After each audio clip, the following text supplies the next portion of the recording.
네, 다음 발표 시작하도록 하겠습니다. 네, 이번에 제가 발표드릴 주제는 클린 아키텍처인 안드로이드라고 원래 행사 스케줄 상으로는 Some OK Practices in 안드로이드라고 나갔을 텐데 주제를 조금 변경을 해서 말하고자 하는 바는 동일하지만 좀 더 주제를 포커스를 맞춘 클린 아키텍처인 안드로이드라는 주제로 발표 주제를 바꿨습니다. 네, 저는 발표 드리는 황성현입니다. 네, 일단 이 발표를 드리기에 앞서 회사 홍보는 아니고요. 제가 이제 발표의 맥락을 설명드리기 위해서 만들고 있는 제품을 간략하게만 설명을 드리면 저는 뱅크샐러드라는 서비스를 만들고 있는 레이니스트의 CTO로 있는 황성현이고요. 뱅크샐러드는 이런 웹사이트가 있고 물론 안드로이드 앱이 있습니다. 그래서 이 앱을 만들면서 저희가 생각을 하게 됐던 어떤 배경들 그런 부분들에 대해서 같이 얘기를 나눠보고자 해요. 뱅크샐러드 안드로이드 앱 같은 경우에는 2015년 12월에 출시가 됐고 이제 1년을 좀 넘긴 서비스입니다. 1년을 좀 넘긴 서비스인데 대규모 업데이트가 한 2번 정도 있었고 이제 이틀 후에 한 번 더 급격한 변화의 서비스가 한 번 더 업데이트가 될 예정이고요. 이 2번의 대규모 업데이트가 있었던 배경은 뭐냐면 이제 저희가 스프린트 제도로 운영을 하면서 매주 실제로 사용하시는 분들을 만나서 계속 의견을 듣고 그 의견을 바탕으로 계속 개선의 방향을 정하는 식으로 업무를 진행을 하는데요. 그러한 과정들 중에서 이제 결과적으로는 저희가 기획을 잘 못한 거고, 그러니까 사용자가 원하는 제품을 빨리 만들지 못한 건데, 그래서 이제 사용자분들을 계속 만나면서 어떻게 제품을 가다듬어야 될지 그런 방향들에 대한 인터뷰를 듣다 보니까 이런 업데이트가 되게 잦은 환경이 되고 있었고 그래서 인터뷰를 통해서 매번 개선되고 또 변화하는 제품을 만들어 나가고 있어요. 그래서 이러한 과정들이 이제 결과적으로는 뭔가 좋은 제품이 나오는 과정이고 되게 결과는 좋지만 이제 이 과정 중에서 이제 안드로이드 팀 같은 경우에는 이제 안드로이드 코드 베이스 같은 경우에는 코드가 끊임없이 바뀌는 걸 여기 계신 많은 분들이 경험을 하셨을 거라고 생각을 하는데요. 그래서 오늘 제가 같이 공유하고자 하는 생각은 어떻게 하면은 이 계속 변화하는 코드를 정말 잘 대응할 수 있을까? 만약에 그걸 잘 대응할 수 있는 아키텍처가 있다면 그건 과연 어떤 모습일까에 대한 저 나름에 대한 고민을 공유를 드리고 싶고 그 고민 끝에 제가 생각하고 있는 어떤 생각들을 좀 전달을 드리고 싶습니다.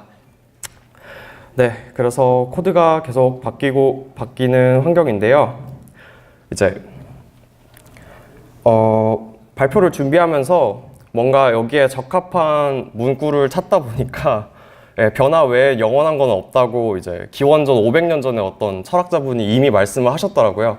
그래서 저희가 이제 납득을 하고 이제 어떤 마인드로 일을 하고 있냐면 누군가가 이제 피할 수 없으면 즐겨라 라는 얘기를 해서 저희가 이제 변화를 받아들이면서 이런 식의 일들을 하고 있었어요. 그러니까 뭐냐면 어차피 이제 우리가 개발을 하고 있는데 이번 스프린트에 사용자 인터뷰를 나가보니까 지금 만들고 있는 화면의 구조가 아마 바뀔 거라는 걸 내가 알게 된 거죠. 개발을 하면서. 그래서 이제 레이아웃의 이름에 템프라든지 이런 식으로 변화를 즐기는 모습을 저희 회사에서 일어나고 있습니다. 그래서 저희가 포커스를 맞춘 변화에 진짜 잘 대응할 수 있는 코드는 어떤 모습일까? 이 질문에 대해서 좀 더 얘기를 해보고 싶어요. 즉, 변화에 잘 대응한다는 건 뭘까? 변화에 잘 대응한다는 거에 어떤 결과의 모습을 생각을 해보면 어떤 변화가 일어났을 때 그에 따르면 코드의 변경이 적어야 될 거라고 생각을 해요. 즉, 이게 무슨 말이냐면 다시 얘기를 해보면 변화가 일어나는 곳에서만 코드의 변화가 일어나야 된다는 거죠. 그러니까 가령 제가 데이터베이스의 테이블을 바꿨어요. 이건 이제 어떤 개발적인 이슈겠죠. 가령 내가 성능이 안 나오기 때문에 쿼리를 할 수 있는 데이터베이스의 성능을 최적화할 수 있는 어떤 모델을 테이블의 구조를 변경을 했는데 가령 제가 지금 작성하고 있는 액티비티의 코드가 변경이 돼요. 이러면 사실 변화의 위치가 다른 거잖아요. 나는 데이터베이스를 바꿨는데 내 액티비티가 바뀌고 뭔가 나의 어떤 프레젠테이션 로직이 바뀐다는 거는 뭔가 변화의 위치가 온전하게 정말 그 변화 자체에 집중을 하고 있지는 않다는 거죠. 그렇다면 이런 모습이 되려면 또 어떤 모습이어야 될까?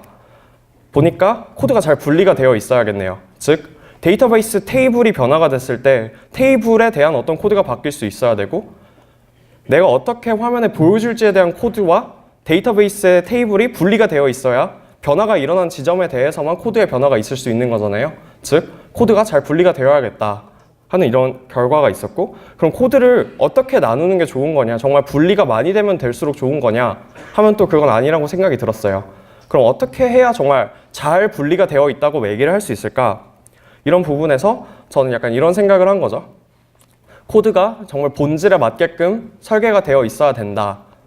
즉 내가 지금 만들고 있는 게 어떤 데이터베이스의 테이블이라면은 이 어떤 내가 작성하고 있는 코드의 본질은 데이터베이스의 테이블이라는 거를 이용을 해야 된다고 생각을 했어요.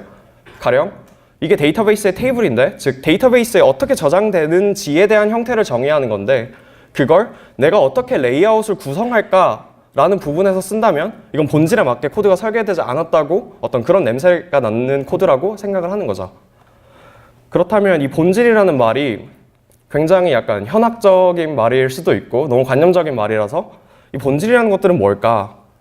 예를 들면 도메인의 본질이 있을 거예요. 그러니까 내가 지금 만들고 있는 어떤 제품의 본질, 즉 이 본질은 뭐냐면 어떤 저희가 엔지니어로서의 받아들이는 어떤 개념적인 관념적인 게 아니고 기획자가, 디자이너가, 더 중요하게는 저희 제품을 실제로 사용하는 사용자가 받아들이는 그 형태, 그 자체를 코드로 작성할 수 있어야 된다라는 얘기인 거죠.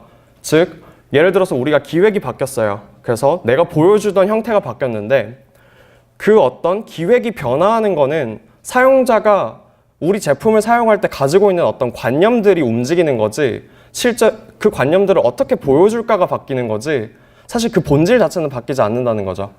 그래서 가령 저희 뱅크샐러드 같은 경우에는 뭐 편의상 가계부 서비스를 제공을 하고 있는데 그 가계부에서 사용자가 생각하는 소비 내역 하나, 지출 내역 하나의 그 본질은 우리 기획이 바뀌더라도 사실 바뀌지 않아요. 다만 그걸 어떻게 보여줄까, 그걸 보여줄 때 필터링의 모습은 이런 식으로 제공이 되어야 된다 하는 그걸 어떻게 보여줄까가 바뀌는 거지 사용자의 머릿속에 있는 어떤 개념들은 바뀌지 않고 변화는 그 개념 단위로 일어나기 때문에 그 개념을, 그 본질을 정말 잘 파악해서 그걸 코드로 나타낼 수 있어야 된다 라는 생각이 들었고요. 그러므로 데이터의 테이블 뷰를 만약에 내가 어떤 뷰 모델로 사용을 하고 있다면 그건 사실 필연적으로 변화를 수반할 수밖에 없는 거죠. 왜냐하면 사용자는 테이블 단위로 생각을 하지 않고 내가 생각하고 있는 어떤 집합 단위 내지는 어떤 개념 단위로 생각을 하고 있으니까요. 그리고 개발 구조상의 어떤 본질적인 문제도 있을 거예요. 가령 내가 데이터라는 레벨로 하나로 추상화를 해버렸는데 그 안에 사실은 안드로이드의 쉐어드 프리퍼런스도 있고 램도 있고 일부는 또 SQLite도 있다 라고 하는데 이게 잘 분리가 되어 있지 않으면, 즉 우리가 개발 구조상으로 변화가 일어나는 지점에 대해서 이 본질을 생각하지 않고 분리를 하지 않으면 이제 꼬일 수가 있다는 거죠. 가령 내가 쉐어드 프리퍼런스의 형태를 바꿨는데 갑자기 램에서 불러오는 그 코드도 영향을 받는다든지 하면 이거는 어떤 정말 개발의 관점에서의 본질대로 나눠지지가 않은 거죠. 즉 변화가 일어나는 위치에 대한 고민이 조금 부족한 코드가 아니었나 저는 이런 생각을 하고요. 그리고 안드로이드 구조상의 어떤 본질적인 측면도 있을 거예요. 가령 이 화면에 보여주는 뷰의 라이프 사이클을 관장하는 거는 뭐 액티비티이기 때문에 이런 부분에 맞게끔 또 코드 구조가 설계가 되어 있어야 된다 해서 뭐 이제 뭉뚱그려서 어떤 본질을 잘 고려할 수 있는 코드가 좋은 코드다 라고 얘기를 했지만 좀 까보면 이런 것들이 아마 있을 것 같아요. 그래서 이런 고민들을 하던 중에 제가 찾았던 글이 이제 그 로버트 C 마틴이라고 이제 엉클바비로 유명하신 분이 예전에 2012년도에 작성하신 어떤 아키텍처에 대한 글이 하나 있는데 그 아키텍처 이름이 더 클린 아키텍처예요. 그래서 이 원문의 글을 읽어보시면 아마 이제 이 내용 자체는 서버 쪽과 관련된 얘기긴 하지만 안드로이드에도 충분히 영감을 얻으실 수 있는 좋은 글이라고 생각이 되고요. 요 글을 읽고 뭔가 생각을 많이 하게 됐어요. 요거는 보면은 이렇게 양파 모양으로 되어 있잖아요. 그래서 가장 바깥쪽이 우리가 흔히 생각하는 가장 사용자와의 접점에 있는 어떤 프레젠테이션의 개념이고요. 그 다음에 가장 안쪽에 있는 엔터티가 제가 발표에서 계속 말씀드리고 있는 어떤 사용자가 실제로 생각하는 개념 단위의 의미입니다. 요 내용은 어차피 제가 뒤에서 좀 더 자세하게 말씀을 드릴게요. 그래서 이 클린 아키텍처가 지향하는 바는 뭐냐면 제가 이제 누누이 뭔가 나는 이런 코드를 짜고 싶다라고 말했던 그 결과물들이 이제 서버 쪽 입장에서는 프레임워크가 관련이 없는데 이게 단순하게 서버 쪽 입장뿐만 아니고 저희 안드로이드에서도 이제 저희가 뭔가 네트워크 통신을 할 때 레트로핏을 썼었는데 뭔가 어떤 이유가 생겨서 벌리를 쓴다. 그런 이제 프레임워크에 의존적이지 않은 어떤 코드 구조를 짤 수 있는 결과물이 될 거고요. 그 다음에 각 코드 단위로 테스트가 가능한 구조가 될 수 있다. 네, 그게 결과로서 될 수 있다고 생각을 합니다. 그게 가능한 이유는 이제 코드가 어떤 테스트를 해야 되는 그 개념 단위, 그 본질 단위로 잘 나눠져 있기 때문이겠죠. 그리고 내가 지금 어떤 디자인 팀에서 디자인이 바뀌어서 그 UI를 변경을 해야 될 때 그 UI와 그 UI를 보여주는 프레젠테이션 로직은 분리가 되어 있어야 된다는 거죠. 그리고 이런 결과들을 얻을 수 있다는 거죠. 그리고 말씀드렸듯이 내가 어떤 사용자의 소비 내역을 가져오는데 그걸 서버에서 가져오고 있었다가 일부 이제 어떤 성능상의 이슈로 로컬 데이터베이스를 일부 사용하기로 결정을 했어요. 그러면 데이터베이스 자체에도 독립적일 수 있어야 되며 이제 그 밖에 이제 계속 어떤 외부적인 자원들에 대해서 독립적일 수 있는 구조를 만들어야 된다라고 생각을 했고 요런 구조를 지향을 하는 게 이제 클린 아키텍처라고 말씀을 드릴 수 있고요. 이제 안드로이드 쪽에서도 클린 아키텍처를 계속 적용하려는 시도들은 늘 있었어요. 그래서 이거는 아마 관련된 글에서 가장 유명한 글 중 하나일 건데 안드로이드 텐코더라는 분이 안드로이드 클린 아키텍처라는 주제로 이제 레이어를 3개로 분리를 하신 어떤 글이 있었는데 이제 요거를 바탕으로 어떤 식으로 구현을 할지에 대한 좀 아이디어를 얻을 수 있었고 뭐 크게 달라진 부분도 있을 거며 크게 달라지지 않은 부분도 있을 건데 저희 레이니스트에서 계속 일을 하면서 조금씩 정립해 나간 어떤 아키텍처의 모습을 소개를 드리는 걸로 발표를 진행하려고 합니다. 일단 안드로이드 코드를 저희는 계속 개발을 하다 보니까 크게 4가지의 덩어리로 떨어진다고 생각을 했고 오히려 원래 엉클밥이 적었던 원문의 글에 좀 더 의존을 하는 어떤 레이어로 떨어지게 됐어요. 첫 번째 레이어는 프레젠테이션 레이어인데 이거는 이 이름이 말하고 있듯이 사용자가 보여지는 로직을 결정하는 레이어라고 생각을 했고요. 두 번째로는 실제 어떤 데이터를 가져오는 즉 데이터베이스, 쉐어드 프리퍼런스, SQLite 램, 뭐 네트로핏 등등의 네트워크를 포함한 데이터를 가져오는 패칭하는 부분 그리고 도메인 요거는 이제 실제 사용자가 하는 어떤 유즈 케이스 단위로 유즈 케이스를 잘 정의하는 부분인데요. 그러니까 가령 어떤 소비 내역을 가져온다 하면은 이제 get 뭐 transactions 이런 식으로 어떤 유즈 케이스 단위로 떨어질 수 있다고 봤고 제가 계속 누차 말씀드렸던 어떤 사용자의 머릿속에 있는 그 본질의 개념 단위를 정의하는 레이어인 이렇게 총 4개의 레이어가 존재를 한다고 생각을 했고요. 이 4개의 레이어 간에는 inward rules라고 이제 안쪽으로만 의존성이 흐른다라는 개념이 있어요. 이게 무슨 말이냐면 이 가장 하단부에 존재하는 레이어일수록 이제 의존성이 가장 없다는 거죠. 즉 무슨 말이냐면 프레젠테이션이 데이터의 위에 있잖아요. 즉 데이터는 프레젠테이션을 몰라요. 다만 프레젠테이션 레이어는 데이터 레이어를 압니다. 데이터 레이어는 도메인을 알지만 도메인 레이어는 데이터베이스를 몰라요. 엔터티는 아무것도 모르는 거죠. 그래서 엔터티는 퓨어한 자바 내지는 코틀린 모듈이 될 거예요. 그래서 이런 식으로 의존성이 안쪽으로만 흐른다라는 규칙이 엄밀한 아키텍처를 정의하는 데 가장 중요한 규칙 중 하나입니다. 그렇기 때문에 우리가 실제 본질을 정의를 할 때, 개념을 정의를 할 때 이게 어떤 데이터베이스에 저장될지를 고민하지 않아도 되고 이게 어떤 상황에 쓰일지, 어떤 뷰에 쓰일지를 고민하지 않고 실제 사용자가 받아들이는 그 단위대로만 엔터티를 작성을 하면 되는 거고 그 작성된 엔터티를 바탕으로 어떤 일련의 행동들이 일어날 수 있을까 하는 고민을 하고 그에 대한 유즈 케이스를 이제 도메인 레이어에서 작성을 하면 되는 거고요. 그 도메인 레이어를 실제로 어떻게 구현을 할 수 있을까? 이제 get transactions라고 했는데 어떻게 하면 진짜 트랜잭션을 가져올 수 있을까라는 고민은 데이터 레이어에서 일어나면 되고 데이터에서 그 값을 가져온 다음에 화면에서 어떻게 보여줄까는 프레젠테이션 레이어에서 일어나면 된다라는 게 이제 간략하게 클린 아키텍처가 지향하는 바고요. 사실 이거는 뭐 클린 아키텍처라고 이름을 불러서 이렇게 레이어를 나뉜 거를 클린 아키텍처라고 부르지만 사실 이제 좋은 아키텍처들의 어떤 공통적인 요소들이라고 생각을 합니다. 그래서 각각의 모듈에 대해서 좀 더 레이어에 대해서 좀 더 얘기를 해보면 이제 엔터티 레이어는 제가 앞서 말씀드렸듯이 순수한 자바 그리고 코틀린 모듈이에요. 즉 이게 무슨 말이냐면 안드로이드 모듈이 아닙니다. 즉 내가 정의한 어떤 개념은 사실 언어만 달라질 뿐 그대로 내가 파이썬으로 짜든 아니면 다른 언어로 짜든 그 형태가 유지가 될 수 있어야 되는 거죠.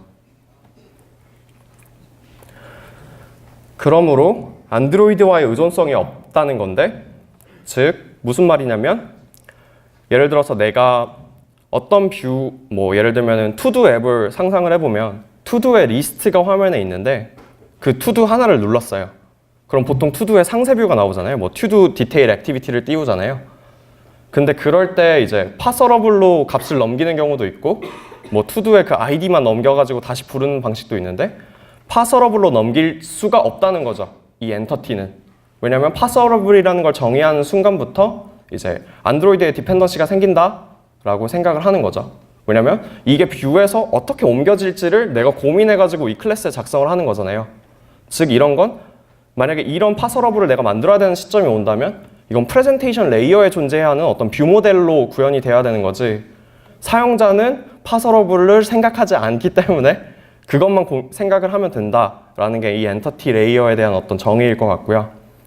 즉 사용자가 생각하는 그 어떤 도메인에서 일어나야 되는 일들 트랜잭션을 부를 때 그 트랜잭션의 형태가 사용자가 지금 내가 기대하는 어떤 형태로 표현될 수 있는 클래스여야 된다고 생각을 하고 요거는 앞서 말씀드렸듯이 만약에 저희가 같은 서비스를 만든다면 사실 iOS 팀과 안드로이드 팀의 코드가 똑같아야 돼요.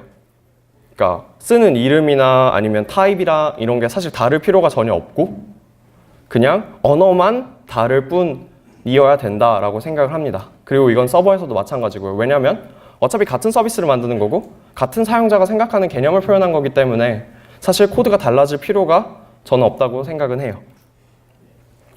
그래서 실제 코드로 보면은 이런 식으로만 정의가 되어 있는 거죠. 그래서 이제 코틀린이긴 한데 보시면 어떤 코드인지 아실 것 같고 가령 소비 내역의 카테고리라는 어떤 하나의 엔터티를 정의를 한 거예요. 그래서 이런 식으로 보시면 이 트랜잭션 타입이라든지 트랜잭션 카테고리 아이콘 서머리라든지 패런트라든지 이런 것들은 전부 다 어떤 엔터티 레이어에 존재하는 개념들이고요. 그렇기 때문에 이제 SQLite를 기준으로 얘기를 해보면 우리가 어떤 테이블 내지는 어떤 개념과 어떤 개념 간에 뭔가 조인을 거는 시점들이 있잖아요. 이제 그런 것들이 사실 엔터티 레이어에서는 표현이 되면 안 됩니다. 그러니까 어떤 포린 키를 이용한 조인을 거는 거는 데이터베이스의 한계로 인해서 조인을 걸어야 되는 거기 때문에 뭔가 이 테이블과 그러니까 이 개념과 저 개념을 이어야 할 때 그냥 이 클래스를 지금 넣었던 것처럼 트랜잭션 타입이라는 것처럼 넣어버리면 되는 거지 트랜잭션 타입 ID라는 식으로 넣지 않는 게 중요한 거죠. 왜냐면 그건 데이터베이스의 형태를 반영한 어떤 정의이기 때문에 데이터베이스가 램처럼 이제 데이터베이스 레벨에서 관계를 지원하는 데이터베이스로 바뀌면은 저 코드도 자연스레 바뀌게 될 테니까요. 그래서 이런 식으로 엔터티를 정의를 하고 사용을 하고 있고 도메인 레이어 같은 경우에도 마찬가지로 순수한 자바 내지는 코틀린 모듈이에요. 즉 이게 왜 그렇냐면 이 도메인 레이어에서 일어나는 일들은 실제로 사용자가 하는 어떤 일련의 행동들, 그 유즈 케이스들을 정의를 하는 건데 요게 사실 안드로이드에 디펜던시가 있을 필요가 전혀 없고 요것도 앞서 말씀드렸듯이 그 어떤 일련의 일들이 일어난다 하는 명세는 사실 기획에서의 어떤 텍스트로 존재를 할 뿐 사실은 안드로이드의 의존성이 전혀 있을 필요가 없는 거죠. 그러니까 가령 소비 내역을 불러온다라는 어떤 그 유즈 케이스를 안드로이드에 디펜던시가 있게끔 정의를 하지 않아야 하는 거죠. 그러니까 어떤 식으로 되는 거냐면 그냥 getTransactions라는 함수가 있으면 얘가 리턴 타입이 리스트의 트랜잭션 이런 식으로 정의만 하는 어떤 인터페이스 형태로 존재를 할 수 있게 되는 거죠. 그래서 이거를 이제 코드를 안 보고 설명을 하려니까 좀 어려운데, 요거를 바로 코드를 보면요. 이거는 이제 뭐냐면 저희 뱅크샐러드에서 지원하는 어떤 은행의 목록을 가져오는 어떤 유즈 케이스예요. 그래서 여기를 보면은 저기 이걸 생성을 할 때 뱅크스 리파지토리라는 이름의 어떤 리파지토리를 주입을 받아요. 리파지토리를 주입을 받고 얘가 하는 거는 이 리파지토리는 인터페이스로만 정의가 됐거든요. 그래서 이 정의된 인터페이스를 바탕으로 .getO를 때립니다. 그냥 이게 이 유즈 케이스가 하는 일의 전부예요. 즉 인터페이스 간으로 움직이는 코드인 거죠. 그러면 저 뱅크스 리파지토리는 어떻게 정의가 돼 있냐? 여기 보시면 얘는 인터페이스로 존재를 하고 도메인 레이어에서 존재를 해요. 그래서 getAll이라는 이 펑션은 이제 받는 인자는 없고 리스트에 뱅크를 리턴하는 함수로 정의가 되어 있고요. 그 다음에 뭐 업데이트는 뱅크라는 어떤 엔터티를 받아가지고 그 값을 변경하는 어떤 일련의 행동을 한다라고 해서, 즉 이 유즈 케이스를 구현하기 위해서 데이터베이스의 리파지토리 단에서는 어떤 일들이 가능해야 되는지를 도메인 레이어에서 인터페이스로 정의를 하고요. 이 유즈 케이스를 구성을 할 때는 데이터베이스가 뭐인지 고민하지 않고 그냥 도메인 레이어에서 내가 정의한 적당한 그 리소스의 리파지토리를 이용을 해서 구축을 합니다. 코드를. 그래서 마치 코드가 일련의 사고의 흐름처럼 되는 거죠. 그러니까 뱅크의 리파지토리에서 이걸 가져온 다음에 이 값을 뭔가 바꾸고 이런 식으로 나는 이제 어떤 함수들의 조합을 하면 되는 거지, 내가 막 실제로 이걸 데이터베이스에서 어떻게 가져올지 이런 로직을 짜지 않아도 괜찮은 거죠. 네. 그러면 데이터 레이어에서는 무슨 일을 하냐? 딱 한 가지의 일만 고른다고 하면은 내가 도메인 레이어에서 정의된 인터페이스, 아까 그 의존성 법칙에 의해서 도메인은 데이터가 어떻게 구현되는지 모르지만 데이터는 도메인의 구현을 알잖아요. 그래서 그 도메인 레이어에서 정의된 리파지토리를 실제로 어떻게 구현을 할 거냐 하는 요 실제 구현을 데이터 레이어에서 담당을 하는 거고요. 이제 데이터 레이어 같은 경우에는 데이터 소스의 의존성을 갖게 되는 거죠. 필연적으로. 어딘가는 데이터베이스가 바뀌면 코드가 바뀌어야겠죠. 그러다 보니까 보통은 안드로이드 의존성을 갖게 됩니다. 뭐 예를 들면 쉐어드 프리퍼스를 뭐 프리머리 데이터베이스로 사용을 하면은 당연히 안드로이드 의존성이 있을 거고, 네, 뭐 SQLite나 램을 쓴다고 하면은 완전히 안드로이드 의존성이 있다고는 말하긴 힘들지만 어느 시점에 컨텍스트를 주입받아야 된다면 이제 안드로이드 의존성이 있다고 말을 할 수 있겠죠. 그래서 앞서 말씀드린 그 뱅크스 리파지토리를 데이터에서 그 인터페이스를 상속받아서 다시 정의를 하면 이런 모습인데요. 코드를 하나씩 보면은 이제 저희는 내부적으로 램을 사용하고 있는데 램의 인스턴스를 가져오고 그 데이터베이스 레이어에서 정의한 뱅크 모델, 즉 램에 들어갈 그 어떤 테이블의 형태를 가지고 이제 find all을 때려가지고 이제 값을 가져오는 이런 식으로 데이터 레이어의 그 리파지토리의 형태가 정의가 되고요. 그러면 여기 갑자기 튀어나온 뱅크 모델이라는 건 뭐냐? 요거는 데이터 레이어에서 데이터 모델로서 정의를 한 램 오브젝트예요. 그래서 얘는 이제 명확히 데이터베이스에 어떤 식으로 저장할지를 이미 다 내포를 하고 있는 거죠. 가령 뭐가 프리머리 키라든지 뭐 이런 식으로. 그리고 보시면 이런 식으로 그렇게 해서 이 테이블에서 값을 가져온 다음에 무슨 일련의 과정을 하냐면 이제 도메인 리파지토리에서 정의한 인터페이스를 구현하는 건데, 도메인은 데이터의 모델을 모르잖아요. 즉 리턴 타입이 데이터 모델일 수가 없어요. 그 엔터티에서 정의된 것만이 리턴 타입으로 정의를 할 수 있겠죠. 도메인 입장에서는. 즉 데이터 레이어에서도 데이터를 가져오지만 그 결과를 엔터티 레이어에 있는 그 엔터티로 변환을 해야 되는 거예요. 그래서 이 중간 과정으로 뱅크 엔터티 매퍼라는 걸 만들어서 램 오브젝트를 저희가 사용하는 뱅크 엔터티로 변환하는 매퍼를 이용을 합니다. 그래서 그 매퍼는 대략적으로 이런 형태로 짜져 있는데요. 이제 앞서 봤던 어떤 코드에서 from 램 오브젝트를 이용을 하면은 그 뱅크 데이터 모델을 저희가 실제로 사용하는 뱅크 엔터티로 변경을 하는 거죠. 그래서 이런 식으로 코드가 짜져 있으면 어떤 점이 달라지면 되냐면, 가령 내가 프리머리 데이터를 램을 쓰다가 뭔가 다른 데이터베이스로 변경을 했어요. 가령 SQLite로 변경을 했어요. 그러면 그에 따라서 코드가 바뀌어야 되는 부분은 딱 두 가지인 건데, 그 데이터의 테이블을 정의한 어떤 클래스가 바뀌어야 되는 거, 그리고 그 클래스를 이용해서 데이터를 가져오던 데이터 리파지토리가 바뀌면 되는 거.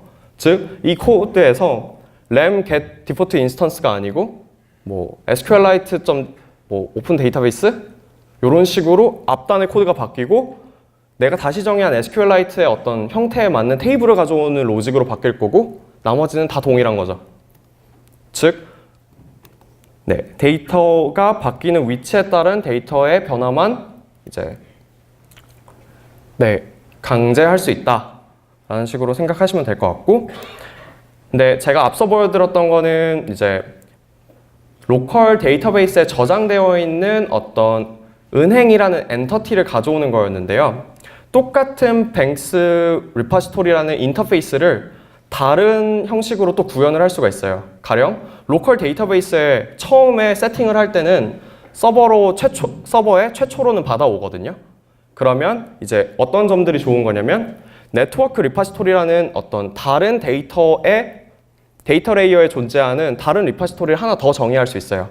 그런데 도메인에서 사용하고 있는 그 인터페이스는 그대로 유지를 하는 거죠. 유지를 할 수 있다면. 그래서 요거 같은 경우에는 내부 코드가 레트로핏을 이용해가지고 네트워크로부터 값을 가져오는 코드인 거죠.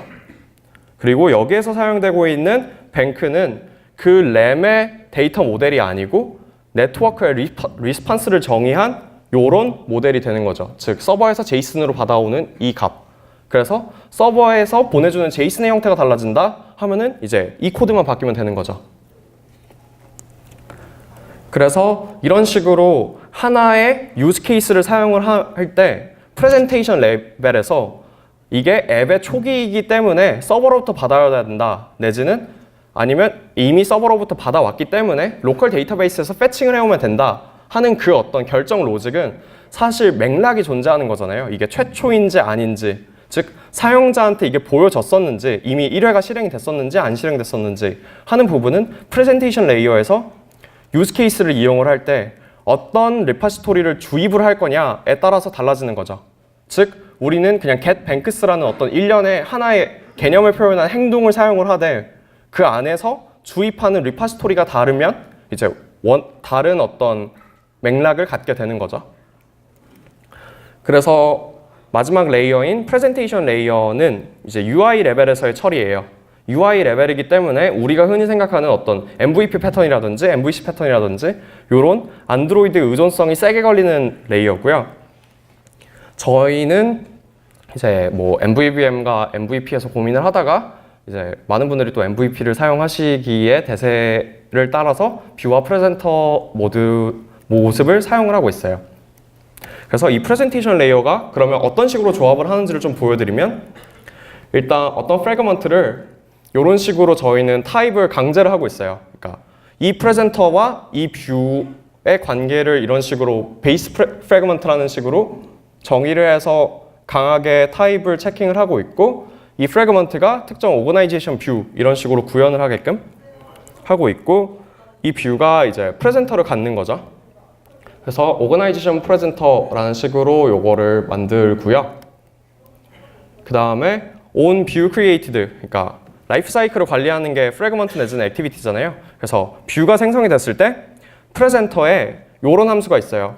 뭐 예를 들면은 MVP를 구현을 할 때 저희가 이제 종종 했던 실수가 뭐냐면 막 presenter.initialize 이런 식으로 이름을 정의를 하는 거예요. 근데 이 갑자기 함수 이름 얘기를 왜 하냐 하면은 그러니까 프레젠터의 함수를 뭔가 수동태로 안 적고, 예를 들면은 뭔가 행동을 묘사하는 거, 그러니까 get banks 이런 식으로 프레젠터에 존재하는 함수의 이름을 지정을 하기 시작하면 그것도 저희는 코드가 잘 분리가 안 된 걸로 생각을 했어요. 그러니까 이 뷰 레벨에서 프레젠터에 어떤 함수를 호출할지를 뷰가 결정을 하는 거잖아요. 그러면 이제 프레젠테이션 로직이 아니게 되는 거죠. 사실 뷰가 일정 부분 프레젠테이션 로직을 담당하고 있고 프레젠터도 또 일정 부분 프레젠팅 로직을 담당하고 있으니까 이제 반드시 뷰 입장에서는 그냥 뷰에서 이런 일이 일어났다라는 걸 호출할 수 있는 식으로 이제 프레젠터를 작성을 하게 됐고요.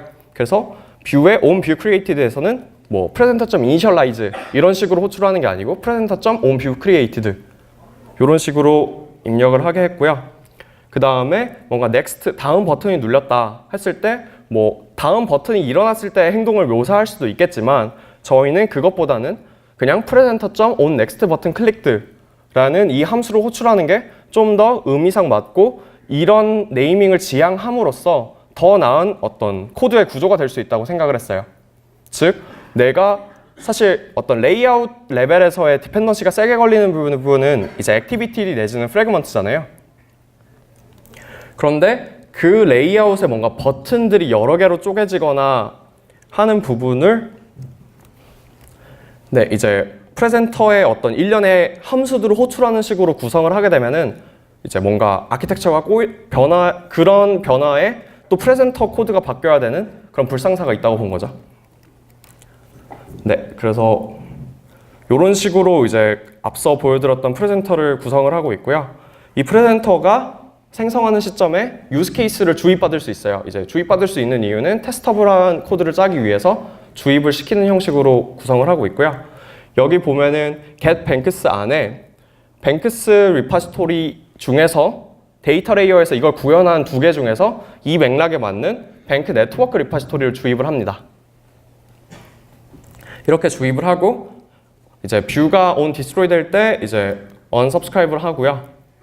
그다음에 on view created일 때 이제 get banks를 이용해 가지고 그 use case의 값을 가져온 다음에 이거를 view.show banks 이런 식으로 이제 코드를 작성을 하는 거죠. 그러면 이제 내가 이 get banks라는 일련의 행동이 내부 로직이 달라지더라도 뷰는 그냥 나는 내부 로직이 어떻든 상관없고 그냥 나는 은행의 리스트를 보여주면 돼 인 거기 때문에 그 어떤 내부 로직이 바뀌어진다 아니면 뭔가 복잡한 사정에 의해서 데이터의 리파지토리의 형태가 달라진다 한들 저의 뷰는 코드가 바뀔 일이 없는 거죠. 그리고 마찬가지로 이제 뭐 이런 식으로 구성을 합니다. 그런데 이제 앞서 말씀드렸던 그 파서러블의 예가 있잖아요. 그래서 사실 저희 코드는 데이터 레이어에도 모델이 존재하고요. 엔터티 레벨에서는 당연히 그 개념에 대한 엔터티가 존재를 하고 프레젠테이션 레이어에서도 어떤 모델이 존재를 해요. 그래서 이런 식으로 이건 뷰 모델이거든요. 이제 가끔 이제 파서러블로 넘길 필요가 있거나 아니면 어떤 사용자의 개념 단위는 아닌데 우리가 이걸 화면에 보여줄 때 이런 형태로 데이터를 조합하면 편하겠다 하는 느낌이 들 때 뷰 모델을 만들어서 사용을 하고 있고 앞서 데이터에서 보여드렸듯이 뷰 모델의 매퍼를 만들어서 이제 엔터티로부터 변환하고 엔터티로 바꾸고 하는 일련의 과정들을 거치고 있습니다. 네, 이런 코드 형태를 저희가 지향을 하고 있고 저희는 이런 형태들을 지향을 했을 때 변화의 위치가 좀 더 명확해서 오히려 생산성이 많이 향상이 됐었고 또 변화에 좀 더 즐거운 마음으로 대응할 수 있게 되었어요. 그래서 저희는 이제 저희 회사에서는 이런 아키텍처를 사용을 하고 있는데 그 이유는 이제 저희는 코드의 구조가 좋을수록 그 결과가 좋은 제품으로 이어진다는 어떤 믿음이 있어요. 즉 코드 퀄리티가 이제 안 좋으면 그만큼 제품을 사용하는 사용자 입장에서도 분명히 안 좋은 점들이 있을 거다라는 생각이 있기 때문에 좀 더 명확하게 그 코드 구조를 나누고 아키텍처를 정립하고 가고 싶었고요. 그리고 아키텍처를 처음에 도입할 때 제가 이제 말씀드렸듯이 데이터와 프레젠테이션과 뭐 엔터티 등등등 각각의 레이어에 다 모델이 존재하기 때문에 굉장히 수다스러운 아키텍처예요. 내가 뭐 하나를 구현하려고 하면 클래스를 막 4-5개씩 만들어야 되는데 이제 그런 수다스러운 어떤 진입장벽에도 불구하고 오히려 변화를 적응함에 있어서 오는 이점들이 훨씬 크다고 봤습니다. 그래서 이러한 어떤 생각의 흐름에 따라서 저희는 이런 코드 구조를 지향을 하게 됐고요. 그래서 아주 짧게 홍보 하나만 하면은 이제 뱅크샐러드 만드는 레이니스트에서 이런 코드 구조를 함께 만들어 나가는 안드로이드 엔지니어 분들을 찾고 있으니 많이 관심 가져주셨으면 좋겠고 이런 스택들로 구성을 하고 있으니 관심 있는 분들은 꼭 알아봐 주셨으면 좋겠습니다. 네, 발표가 좀 길고 내용이 좀 복잡한 내용들이었는데 잘 들어주셔서 감사드리고 이제 질문 있으면 질문 받도록 하겠습니다. 감사합니다.